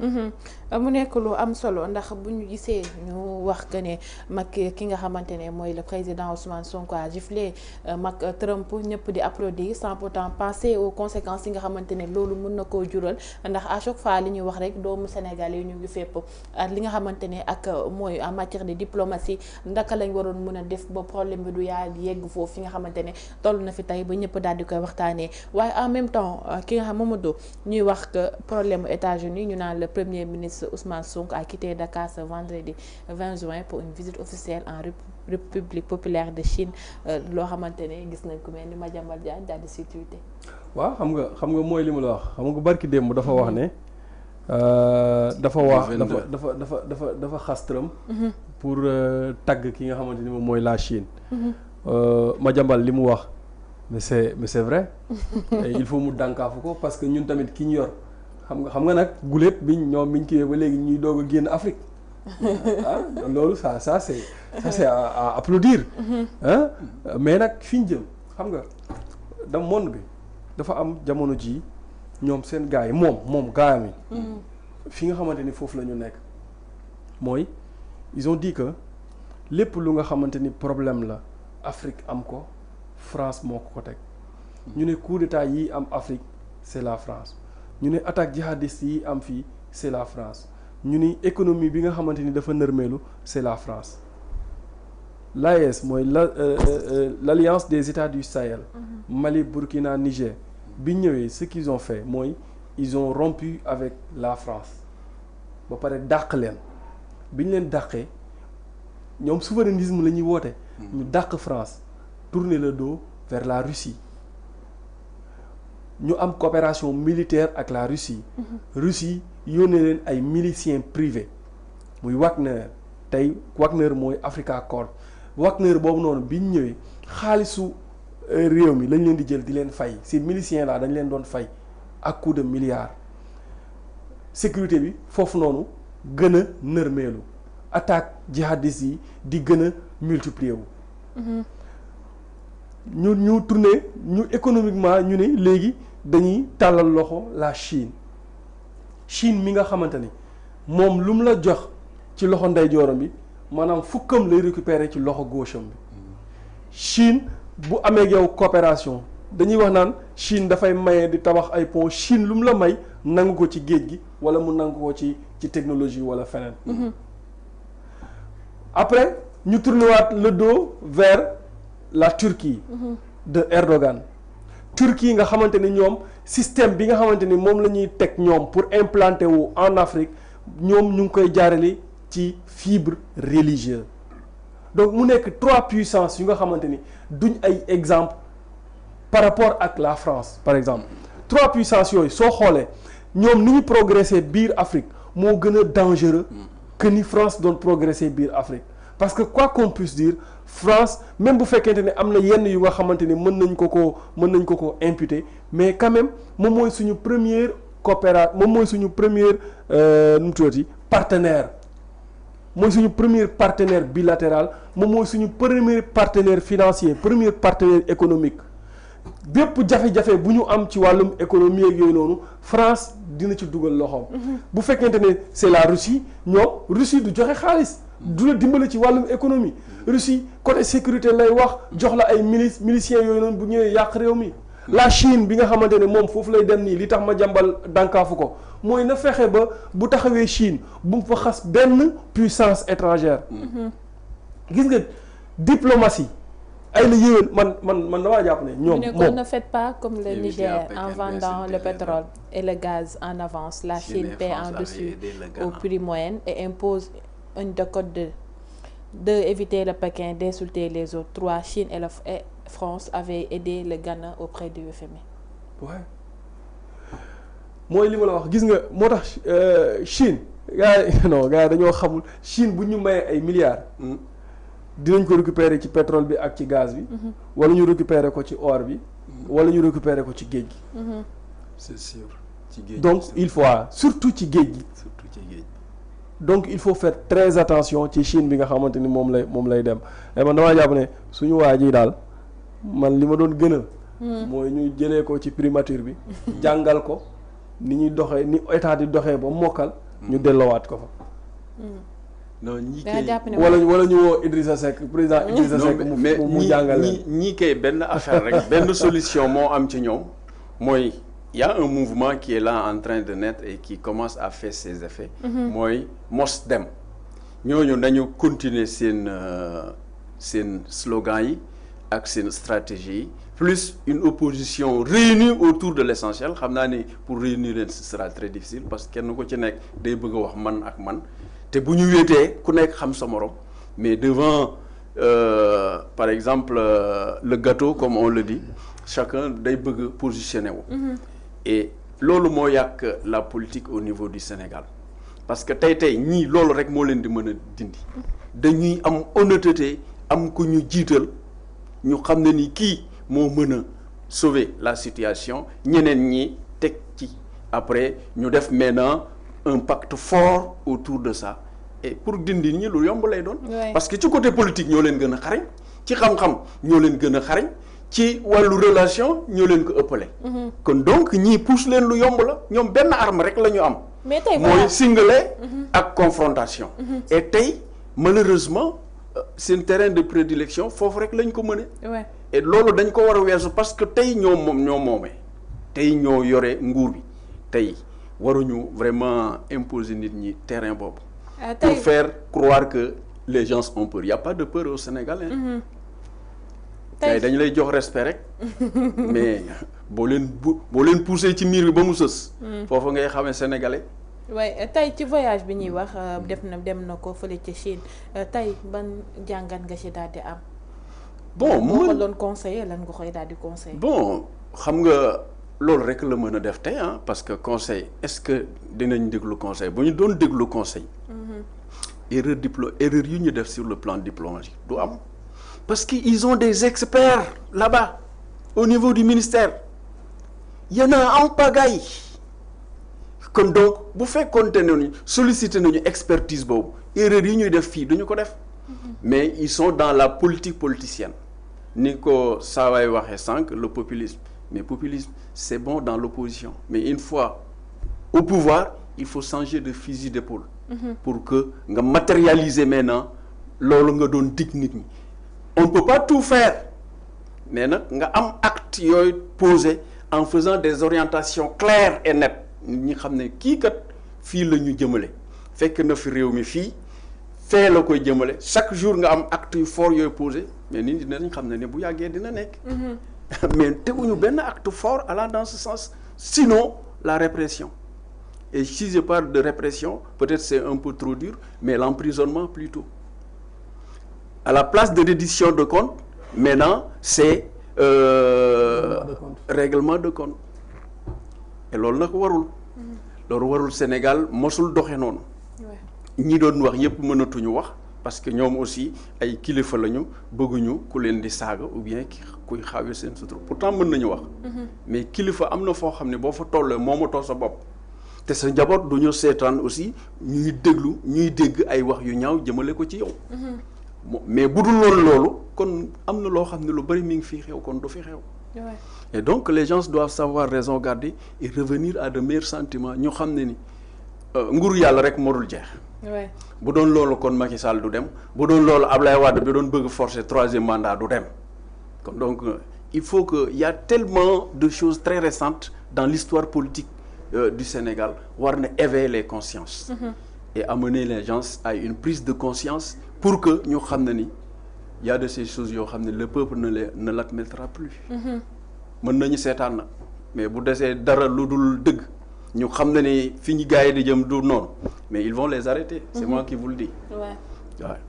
mu nekk lu am solo ndaxte buñ ne dem na voyage rek espérons que Momadou dina indi Serigne bi yoon. Serigne bi koy indi yàgg naa dem voyage te indiwul Serigne bu ñu xaar Serigne de lu ñëw woon Serigne. espérons que bi yoon Serigne dina daal di ñëw jógee fële ca Chine ñëw daan ñi fii fekk si.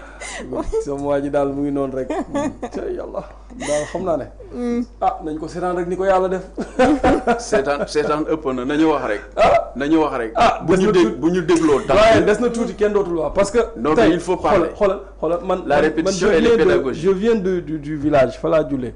mais bi ma takkee sumay bagage pour ñibbisi.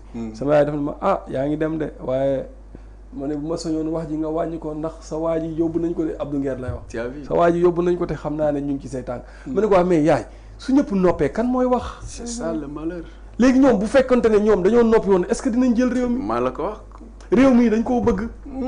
mu gënal ñu suñu lépp man de benn nit laa mën a waat ne yëkkat sama loxo waat ne kookoo ma gën a bëgg réew mi. benn nit kese muy sam papa Moustapha Diakhaté. waaw man bu ma neexee sama papa la bu ma neexee wax loolu.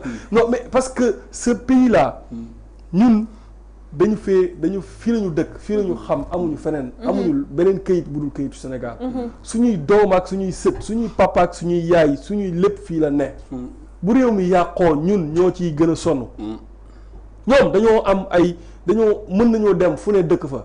mais ñun réew mi lañ am xamuñu feneen. moo tax du ñu seetaan mukk réew mi di yàqu te ñun ñu nekk di dund tant que ñu ngi am suñu bakkan di dund boo ñu jàppee tëj ñu ci kaso bi buñ génnee continuer wax. Voilà le discours responsable. Ouais. D'un Sénégalais engagé. Non boo ñu jàppee tëj ñu. C'est ça. man depuis 2024 laa wax samay njaboot na leen préparer leen. C'est ça. bu ngeen déggee bu ngeen toogee ñetti fan déggu leen ma xam leen ne maa ngi ci kaso bi te bu mu leen tax a saalit te xam ne su ma génnee ci kaso bi dinaa continuer di wax. tant que lii am ci réew mi mu ngi am. tant que ñu ngi suñu bakkan bi dañuy wax. parce que nag ci jaamu yàlla la bokk. yonent alayhi salaam daf ne xubbul watani minal imaani bëgg sa réew ci gëm yàlla la bokk. bëgg sa réew ba bàyyi ba ñàkk ci sa bakkan loolu jihaad la. te ci loolu la ñu nekk. bëggee gi fer nag kenn duñ ci génne. mu nekk lu am solo. Voilà, j'entends un jeune très engagé, différent des autres qui sont de l'autre côté là. C'est encourageant au moins.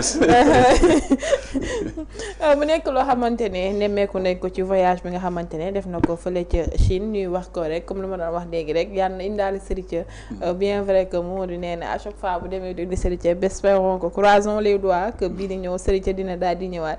waaye bu ñu jógee ci loolu dañuy dem ci li nga xamante ne mooy affaire Azer bi nga xamante ne am na révélation yoo xamante ne jukkee na fi démb bi nga gisee ku mel ni Thierno Alassane Sall mu accusé le gouvernement de dissimuler un scandale d'État au profit d'une entreprise étrangère. waaw xam nga soxna Ndeye Fatou xam nga scandale Azer bii ñuy waxee Azer Gate. boo xoolee ay weer ci ginnaaw. dafa am journal bu nga xamante ni fa laay bind. man ak sama benn xarit ñoo fa nekk muy El Hadj maa ngi koy nuyu de passage. journal bi la Dakar waa la tudd on a été daanaka les premiers yu nga xamante ni depuis le début ñu ngi ci scandale boobu di creuser.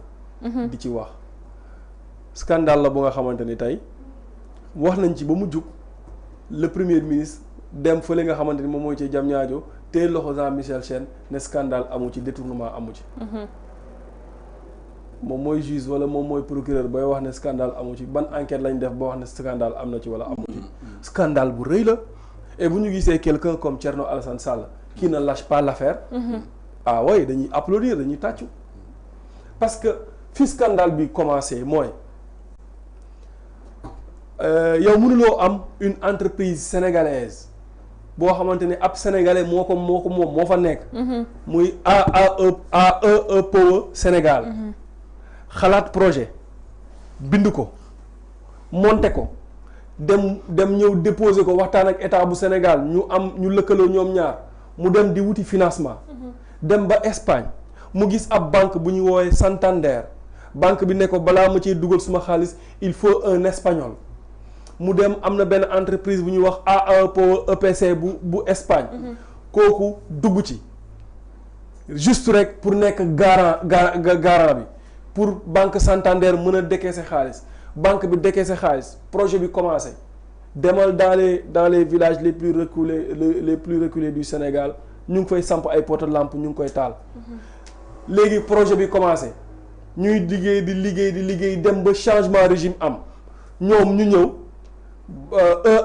Power Espagne jaar ci suuf dem ci Azer ne leen projet bi man maa ko bind te moom garant kese la woon garantie kese lañ ko doon dowee ci biir projet bi. Jean-Michel Sène ak waa Azer. récupérer boobule projet ci sénégalais bi nga xamante ni ñoom ñoo doon wax souverainisme ñoo doon wax préférence nationale ñu récupérer ko ci sénégalais bi jox ko espagnol bi pendant ce temps banque bi décaissé xaalis jox leen kenn xamul 250 milliards xaw ma yooyu noonu fan la jaar ba tey jii nii ba banque bi taxaw di leen laaj nañu leeral fi xaalis bi jaar ñu koy wax boobu ba léegi ñu ni scandale amu ci. ba pare ñu commencé di tàcc Jean-Michel Sène parce que lamp yaa ngi tàkk ci yenn dëkk yi. suñu dëkk bokk na ci dëkk yi lamp yi mujjee tàkk avant état bi di daanu tax def nañ pot lamp yi xëcc fiil yi ba dara desul woon loolu lamp yi tàkk Jean-Michel Sène ñëw lamp yi tàkk ñu ne Jean-Michel Sène moo taal lamp yi mën na leen yéen ñeme yàlla fu mu ko taalee yow nga fekk lépp taxaw bës bouton yow mu ñëw bës bouton rek nga ne maa réalisé kii bi c'est un scandale. loolu noonu ñu ni léegi sénégalais bi moom daal moom mooy ñaaw yaay moom daal moom bokkatul ci mbir mi nañ ko jël jox ko espagnol bi déjà l'espagnol li mu njëkk a def mooy dafa sàcc projet jàmbur parce que projet bi moomu ko sénégalais bee ko bind. même bu fekkonte ne projet bi espagnol bee ko moom sénégalais bi nekk ci biir di ci liggéey mais liñ waroon a mën a def Azer wala état bu Sénégal li ñu waroon njëkk a def mooy fexe dooleel sénégalais boobu noonu ci biir projet bi. mais pas di ko néewal doole ba récupérer projet bi ci moom projet bu nga xamante ne yow moom moo ko bind xalaat ko de bout en bout wuti financement. li coono bi rëy Power Sénégal moo xalaat projet bi moo ko bind moo ñëw démarcher état bu Sénégal moo dem wuti financement il a fallu nag ñu am garantie pour que Espagne mën ñoo financer.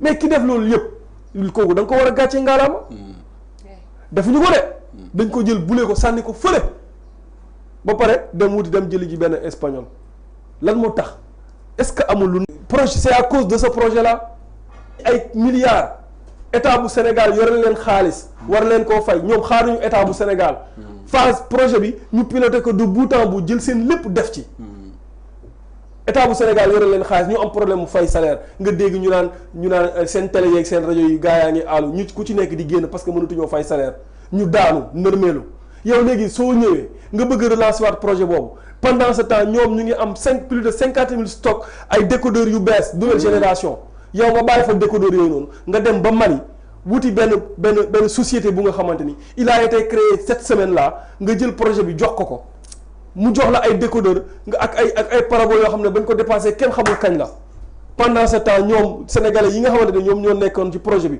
di ko liggéey jël seen xaalis def ci parce que benn baas yàlla na ko yàlla yërëm te xare ko aljana gis nga groupe am boobu noonu su fekkoon ne dañoo toogoon doon xaar Excaf Télécom comme tey télé numérique du yegg si fii je ne connais pas Jupiter je ne connais pas musuma gis benn baas yàlla na ko yàlla yërëm te xare ko aljana musuma liggéeyee foofu mais c'est les Sénégalais qui ont décaissé beaucoup de milliards pour ce projet-là.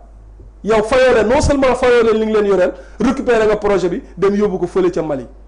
et maintenant scandale gënu ko rëy te société bi ñu ko jox bañ ko créé yàggul ci semaine bii lañ ko créé. on doit se poser la question où est le souverainisme. Il n'y a jamais eu de souverainisme doyen. Voilà, c'est pourquoi. C'était du populisme, c'était pas du souverainisme. Voilà. C'est ça la réalité. Mosuñu gis nga ñii mosuñu am 4000 cadres mosuñu am mosuñu am projet. mosuñu nekk ay souverainistes mosuñu nekk ay patriotistes. ay patriotes. C'était des populistes qui voulaient juste accéder au pouvoir ñëw nañ ci pouvoir bi ña ngay takk yi ñaareel ña ngay guddaandaat ña ngay war ay oto yu rafet. di guuxi leex di guuxi leex seen lex yi seen biir yi nag di sol lu rafet ñi ci amoon problème mu del doyen. instant bi xale bu jigéen buñ gis bu rafet ñu ne la kaay. waaw c'est ça.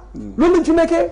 et c'est pourquoi président Idrissa Seck disait toujours ni il faut sauver nos champions nationaux et emploi foofu lay créer parce que l'État pour créer la richesse doit appuyer les champions nationaux mooy ñi nga xam ne ñi ngi def effort pour jéem a créer de la richesse jéem a créer des emplois. bi ñëwee ñooñu da nga leen appuyer mais ñooñu doo leen étouffer et bu ma déggee sa exposé bi ñooñu dañu leen mbëpp et bi ci gën a graaw sax c'est le cas de Samuel Sarr. moom laa lay wax. Samuel Sarr qui est un modèle. Au niveau de l'investissement ci électricité bi mu am contribution bu mucc ay bu muy def pour régler le problème de la dépendance énergétique. kooku un jeune ñëw investir ba affaire bi commencé porter fruit pour je ne sais quoi nga dem téye ko comme ça. plainte contre plainte. moom mu plainte que le plainte. waaw ñu jël plainte que le traité ko. léegi ñu ne moom abus de biens sociaux la def. waaw ci projet boo xamante ni commencé gul sax ñu ne abus de biens sociaux la def te dégg nga keroog le discours de Ousmane Sonko à l'Assemblée nationale. ñun ñoo jël dossier West African Energy en main. pendant ce temps ñu ngi doon xool naan lan moo téye Samuel Sarr prison amul dara loo xamante ni experts yi def nañ ko loo xamante ni war na mën a téye Samuel Sarr foofu noonu. ak tout ce qu'il a fait pour le Sénégal. Ce central là bu ñu amee courant bu baax c'est grâce au central de Samuel Sarr. Avec tout ce que Samuel Sarr a fait pour ce pays là ñoom ñu yor seen milliards mënoon a dem investir feneen. wala mënoon ko dugal feneen. mais ils ont préféré investir dans ce pays là. pour dimbali réew mi pour mu dox. avec tous les risques avec tous les risques. C'est des gens Samuel Sarr est l'un des meilleurs ci domaine énergie en Afrique. C'est l'un des meilleurs. C'est des gens ko jàpp ko tëj ko ci kaso bi. C'est des gens et Wade c'était ça sa force honnêtement c'était ça sa force parce que dañuy ñëw fekk gars yi di yëngatu ci benn affaire mu pousse la ba nga def yu ay affaires yoo xam ne c'est des merveilles et tu crées des emplois après.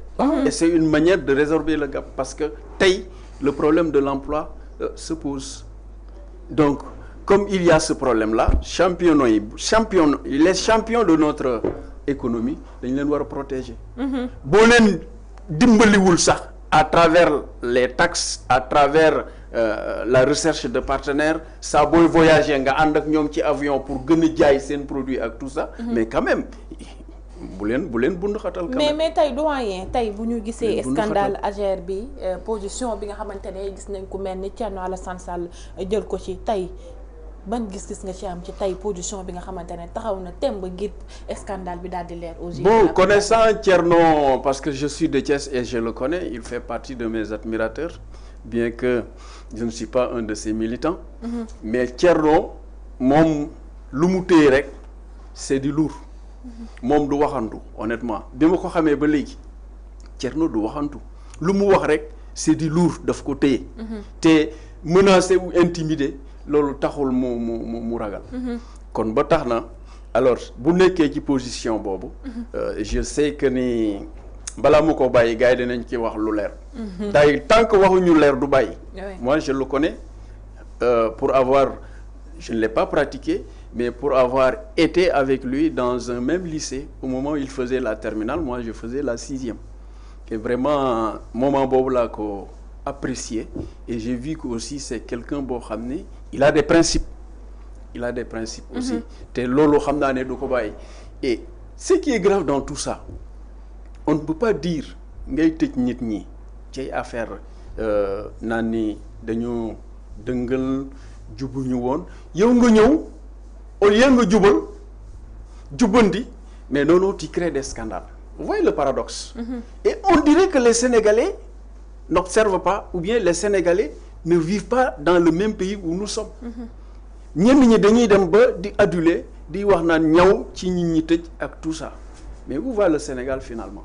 looloo tax saa waaye mu ne sànq xawma ci côté diplomatie am na terme bu sévère bu mu utiliser ma ni Sénégal fu ñu jëm xawma j'ai oublié l'expression bu mu utiliser après il a pris mon contre-pied ci bi muy wax sànq ma ni xëy na peut-être dans le temps les gens vont un peu avec li ñuy gis ak li ñuy dégg prendre conscience de l'ampleur des dégâts parce que euphorie bi ba léegi mi ngi fi mais je pense que il appartient à la presse et aux gens ñoo xam ne c'est des porteurs de voix de se prononcer parce que personne n'a le droit maintenant de se taire.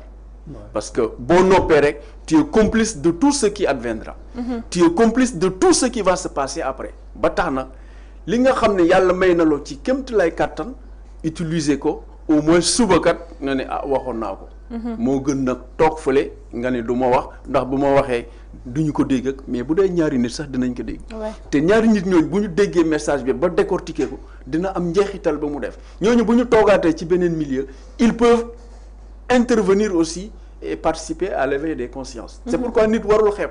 C'est un processus qui est long comme processus bi dafay sori woon aussi il y a 10 ans ñuy promettre nit ñi monts et merveilles kon donc loolu nga xam ne construire nañ ko ba pare allons déconstruire ça à partir de leurs erreurs de leurs manquements graves qu'ils sont en train de commettre au niveau de la société.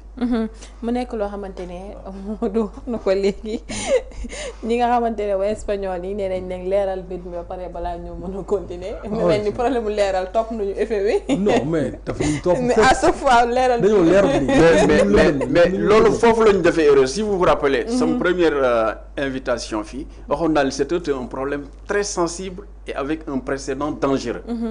Les chiffres surtout concernant l'économie d'un pays même boo ko gisee sax logique pour logique ñun nekkuñu au niveau du pouvoir de mais sincèrement mënoon nañ ko lijjante mu nekk póotum biir néeg moo xam ñu am dëgg moo xam amuñu dëgg mais c'est des choses yoo xam ne nit waru ko laal ba di ko étaler à la place publique c'est dangereux te gis nga tey li mu ñu jural tey mais xëy na bu ñu xooloon loolu xam conséquences yi ciy am dañu ko def loolu moo lay wax ne nag ñoom c'est des amateurs quelque part parce que bu fekkoon xam nañu les rouages vraiment de l'État ak les conséquences que ce discours pourrait avoir sur la place publique kon duñu ko def ba médiatiser ko di fëgg dën et voilà les conséquences en partie de scandale Azer boo xamante ne ñëpp ñu ngi ci xaar leeral gannaaw bi nga xamante ne ku mel ne Thierno Alassane Sall téye combat bi di ko xeex boobu léegi di xaar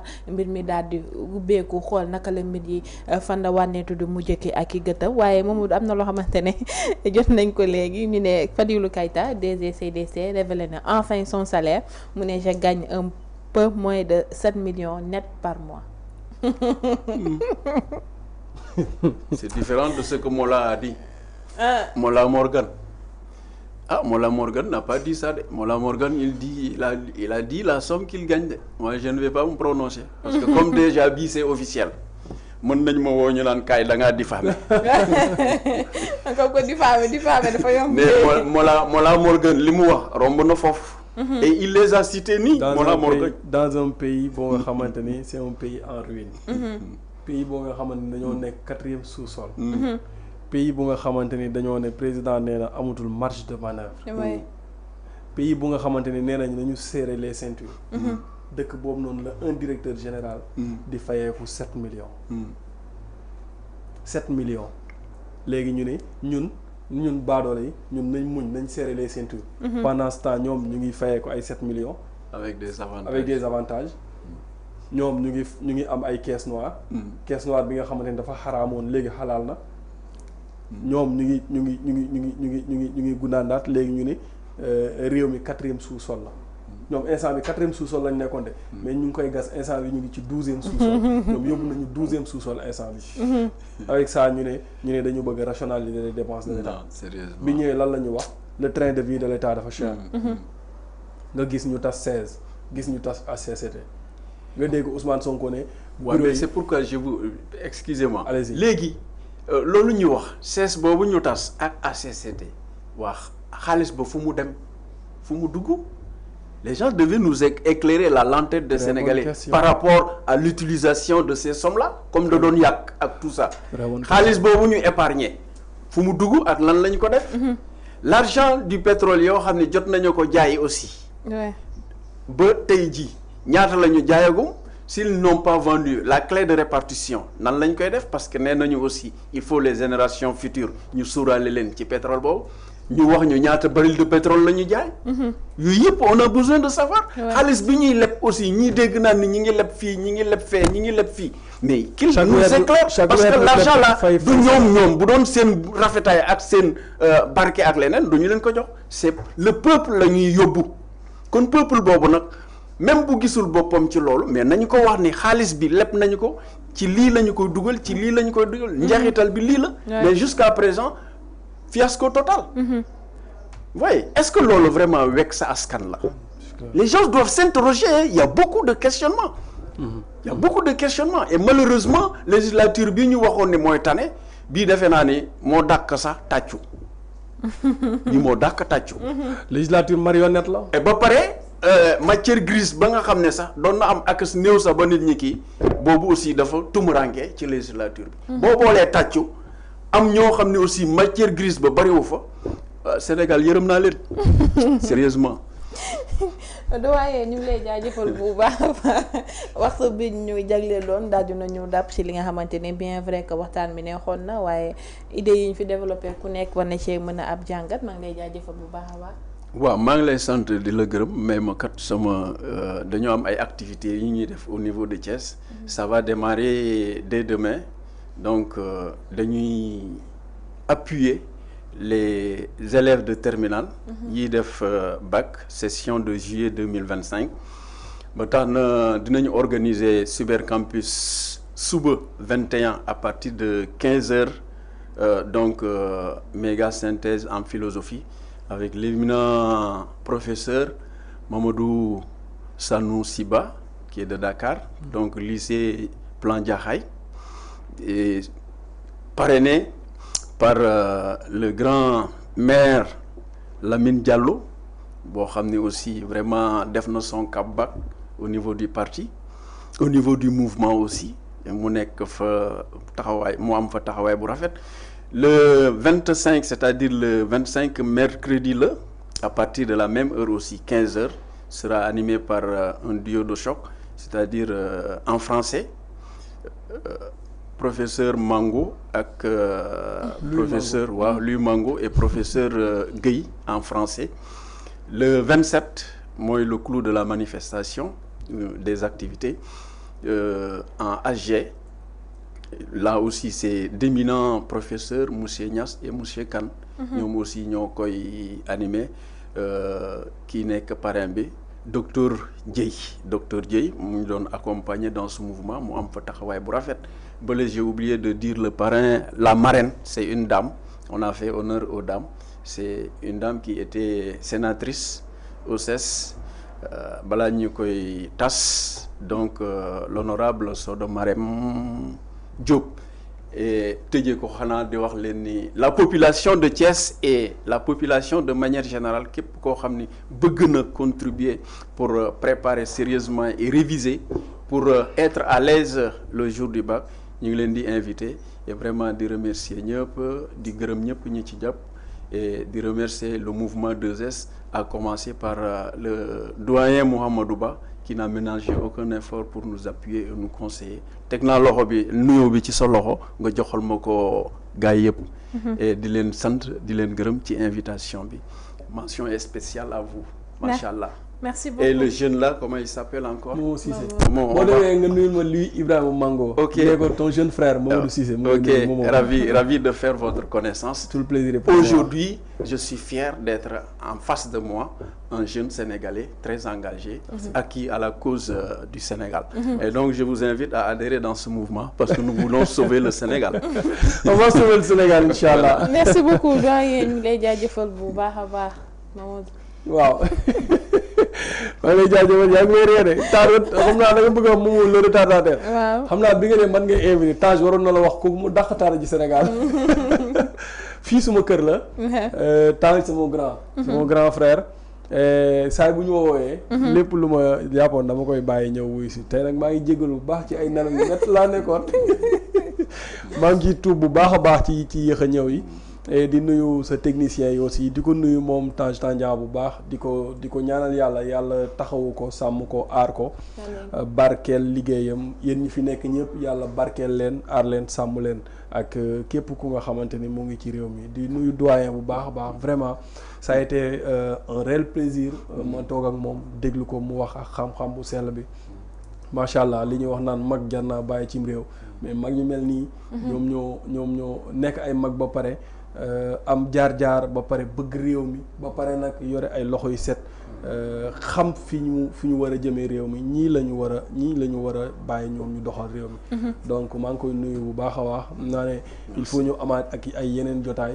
Thiès moom am naa fa ay nit lui Ibrahima Mango c'est mon grand frère. boo demee nga nuyul ma ko. di la jaajëfal bu baax a baax Ndeye Fatou. di la dig daje beneen yoon rek soo ma waatee ma teel a ñëw. incha allah soo ma wooyee 17h ma ñëw midi.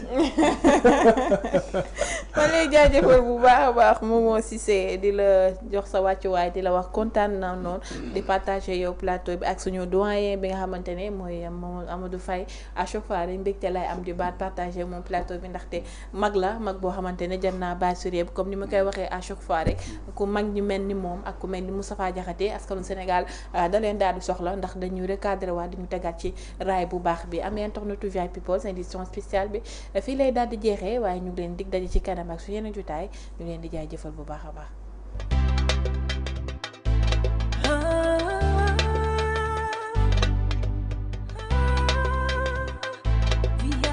guddi gi maam moomee guddi gi ñoom ñoo ko moomee mbay guddi gi yàgg na neex na te metti na te dëgër na kaj loolu affaire bu garaaw la xale xamu ko loolu dafa am miel am plante boo xam ni su guddi gi xaajee la tudd dañ ne 45 minutes avant laalal ñaari cuillère boo laalee ñaari cuillère xoolal da ngay bëri doole da ngay bëri